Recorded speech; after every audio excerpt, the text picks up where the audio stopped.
पाचोरा तालुक्यातील दहिगाव संत येथील इसमाचा रेल्वे अपघाती दुर्दैवी मृत्यू झाल्याची घटना आज दिनांक 7 डिसेंबर 2025 रोजी दुपारी 12 वाजेच्या सुमारास उघडकीस आली असल्याने परिसरात हळहळ व्यक्त होत आहे। पाचोरा तालुक्यातील दहिगाव संत येथील 44 वर्षीय जगदीश पाटील हे पाचोरा ते जळगाव दरम्यानच्या माहिजी ते मसावत दरम्यान असलेल्या दहिगाव संत शेत शिवारातील रेल्वे गेट नजीक कोणत्या तरी धावत्या रेल्वे खाली सापडून चिरडले गेले। घटनेची माहिती मिळताच पाचोरा पोलीस स्टेशनचे पोलीस नाईक तुषार विस्पुते, संतोष राजपूत, भगवान उमाडे, मनोहर पाटील यांनी घटनास्थळी धाव घेत पंचनामा करत जय मल्हार रुग्णवाहिका संचालक बबलू मराठे यांचे मदतीने मृतदेह पाचोरा ग्रामीण रुग्णालय येथे आणण्यात आला होता।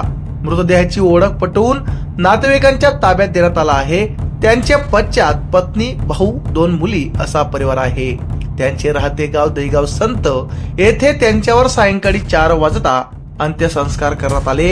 या घटनेचा पुढील तपास पाचोरा पोलीस स्टेशनचे पोलीस निरीक्षक राहुल कुमार पवार यांच्या मार्गदर्शनाखाली पोलीस नाईक तुषार विस्पुते हे करीत आहेत। आमच्या चॅनलला लाईक करा, सबस्क्राईब करा, बेल आयकॉनवर क्लिक करा आणि हो शेअर करायला विसरू नका।